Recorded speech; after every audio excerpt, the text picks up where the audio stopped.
Hello, all my beautiful souls, and welcome back to Sunrise Tarot. My name is Leah, and today I'm doing a reading for the beautiful sign of Leo for the month of January 2022. I hope all my Leo friends are doing well. As you know, my dear Leo, this is a general reading, so there will be parts that may not resonate with you. Only take the parts that do resonate and leave the rest behind.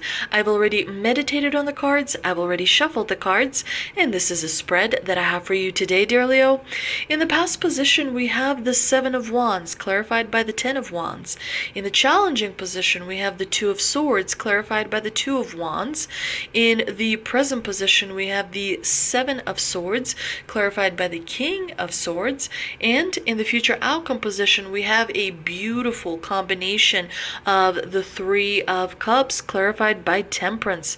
Really wonderful combination in the future. So I think that the month of January, especially towards the end, is going to pleasantly surprise you. There's going to be a lot to look forward to as the month progresses. I think that as the month begins, there may be a little bit of tension you will be feeling in your environment, but as the month comes to a close, I think things are going to level out, and really you're going to have a wonderful time, especially going into the month of February, dear Leo. But if we start from the beginning, in the past position, we do have the card of standing up for yourself. The Seven of Wands is all about putting up boundaries, protecting your point of view, protecting your perspective, protecting something that matters a lot to you. It could be, a relationship, it could be a particular situation, it could be a particular value that you have that means really a lot to you. The Seven of Wands is a good card in terms of, you are standing here on the high ground, which gives you an advantage over others, because we do see that the other wands are lower, suggesting that this person here is standing on high ground and holding their position.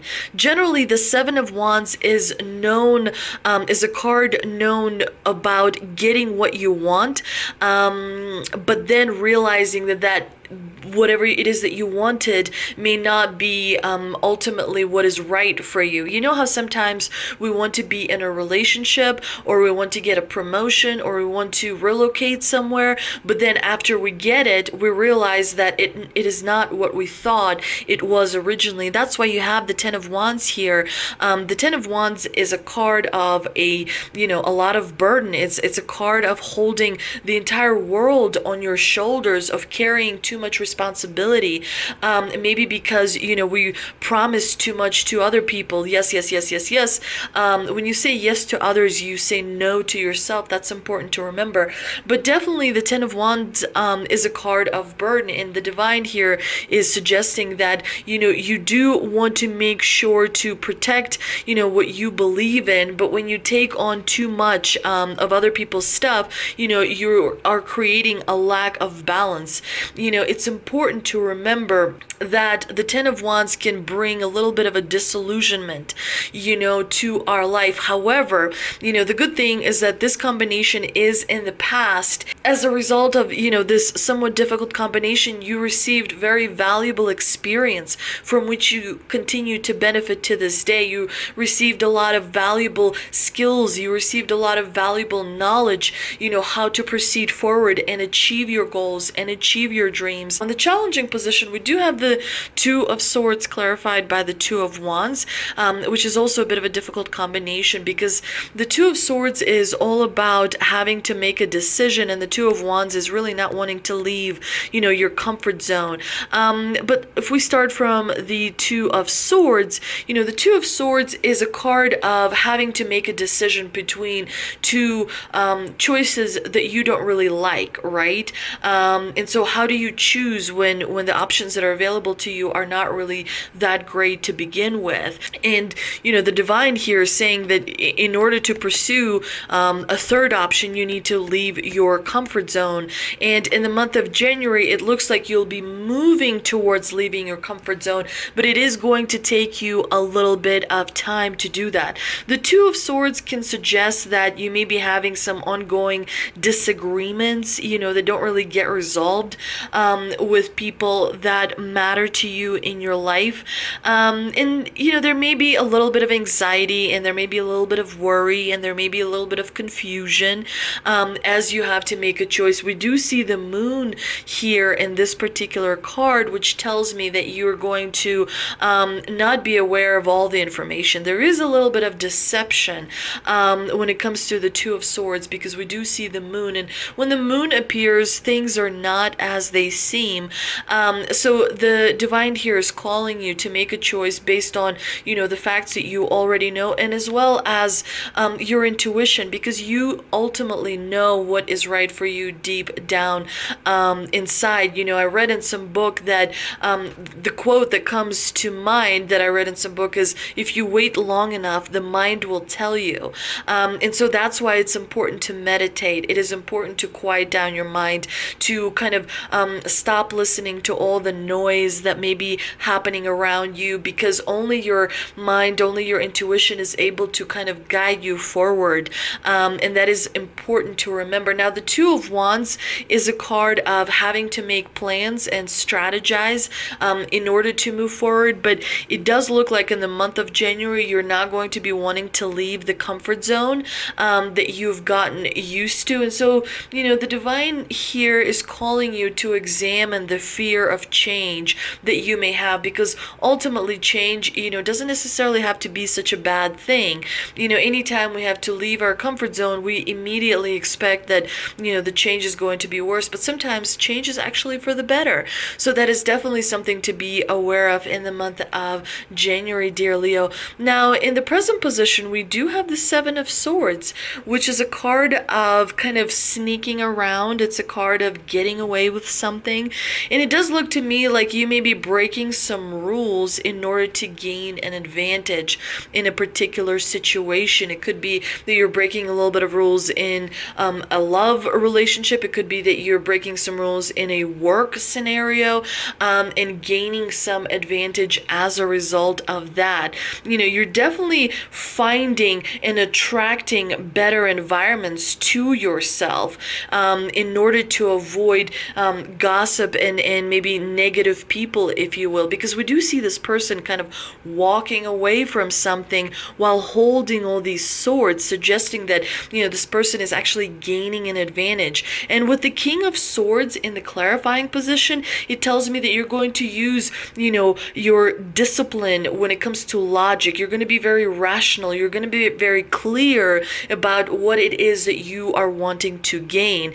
And as a result, towards the end of January, you have this incredible combination with the Three of Cups and Temperance. The Three of Cups is all about having a wonderful time with friends, with family, with people that matter to you in your life. It's about gathering. It's about festivities and celebrating. It's about just having really good times with people that matter to you. And the Temperance calls to moderation. You may want to pace yourself when it comes to having your friends around. You may want to, be patient with people that are around you.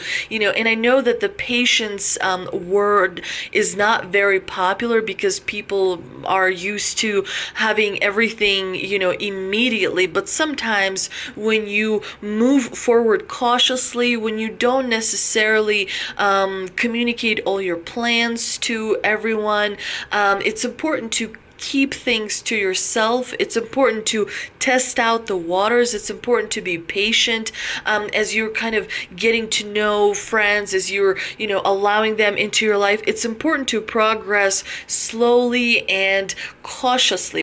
But let's see what we can clarify with the two energy oracle cards that I pulled. And we have All Tied Up and Man Holding a Coin. All Tied Up is all about lack of motivation or sense of personal freedom. This card shows a woman tied up with vines around her wrists, body, and arms. Receiving this card upright represents a situation in your life where things seem to be severely stuck. A major drama may be going on around you, stopping you from moving forward. Or it may be that some technicalities are blocking your way. Perhaps you're waiting for a contract to be signed or an agreement to be made. Whatever is holding things up, the restrictions may feel quite oppressive at this time. If this isn't technically the case for you, what's tying you up is your own personal stuff. Look at your life and see how you can be your own jailer. Are you trying yourself up in some emotional angst? Are you tying yourself up in some emotional anxiety or in a negative habit that you may have? If so, it's time to cut the vines and make some serious changes now. You needn't live in your self-imposed jail any longer. And of course, the affirmation for this card is, I release stuck energy, old habits, and restrictions. My life is opening up. I am free to choose my reality. And of course, the man holding a coin is all about male connection in money, health, or value. This card shows a man sitting in a lushly flowering field holding a large, bright coin. For men, this could indicate an aspect of yourself and a readiness to further your goals and receive increased health, money, or value in your life. Greater success is on its way when you take control of your own finances and act. This card also could reveal the assistance of a financial advisor or a healer whom you already know or soon to meet. This man is helpful and may bring sage advice concerning the action you need to take next. Be open to this person showing up with support, but always turn to your own intuitive guidance to weigh the information you receive. And the affirmation for this card is, I determine my own destiny. I take financial action and am receiving wonderful assistance from those around me. What a wonderful card. I hope you enjoyed this reading. If you did, please like, share, and subscribe. Thank you so much for visiting my channel, and I will see you next time.